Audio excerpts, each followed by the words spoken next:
Экологиялық мониторинг деген не? Біздің айналамызда көзге көрінбейтін нәрсе көп.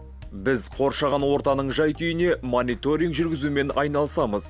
Бақылау жүргізу бүкіл Қазақстан бойынша 507 бақылау пунктінде 20 зертханада жүзеге асырылады. Үлкен қалада ауа неден тұрады? Атмосфералық ауаның жай-күйін бүкіл Қазақстан бойынша орналасқан Қазгидромет РМК ауа мониторингінің 140 станциясы тіркейді. Станция жоқ жерде біздің мобильді зертханалар жұмыс істейді. Олардың 17-сі Қазақстан бойынша Қазгидромет РМК 15 аймақтық филиалдарында орналасқан. Барлық ақпарат ERKZ мобильді қосымшасына беріледі және қолжетімді. Судың құрамын зерттеу өте маңызды. Ол үшін бізде су сапасы 143 су нысандарында тексеріледі. Ағаштардың неліктен нашар өсетінін, төмен өнімділікті білу үшін топырақ құрамын зерттеу керек. Мұны біздің жылжымалы зертханаларымыз жасайды.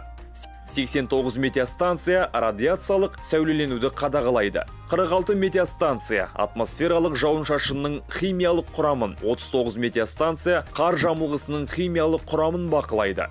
Біздің заманауи және мобильді зертханалар топырақ, су және ауа талдауын жасайды. Ластанудың жекелеген түрлері бойынша ақпарат экологиялық ақпараттың maps.gidromet.kz интерактивті карталарында 24 сағат 7 күн қолжетімді. Қазгидромет РМК ауа, су және топырақ жай-күйіне тәулік бойы мониторинг жүргізеді. Барлық ақпарат сайттарда және ERKZ мобильді қосымшасында ашық түрде ұсынылған. Барлық өңделген ақпарат барлық мемлекеттік қызметтерге, бұқаралық ақпарат құралдарына бірден таратылады және 24 сағат 7 күн ашық қолжетімді болады. Төтенше жағдайлар, өрттер, жарылыстар, балықтардың қырылуы және тағда басқа жағдайларда біздің қызметкерлер дереу апат орнына шығып, ауадан, судан және топырақтан сынамалар алып, мәліметтерді мемлекеттік қызметтерге себептерін анықтау үшін, авариялар мен зардаптарды жою үшін жолдайды.